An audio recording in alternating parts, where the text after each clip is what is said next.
ثلاث مبادرات شهر رمضان 130 كيلو مرقوقة بالدجاج وخبز التنور. ونبديها ب 3 لتر زيت، 5 كيلو بصل، 4 كيلو ثوم، كيلو بهارات حب، 3 كيلو صلصه، 30 طير دار،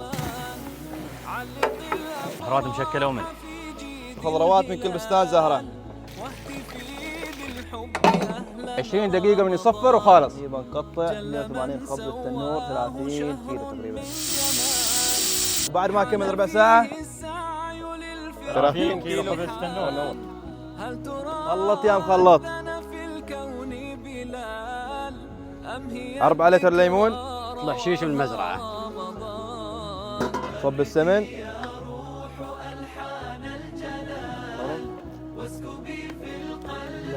جزاكم الله خير.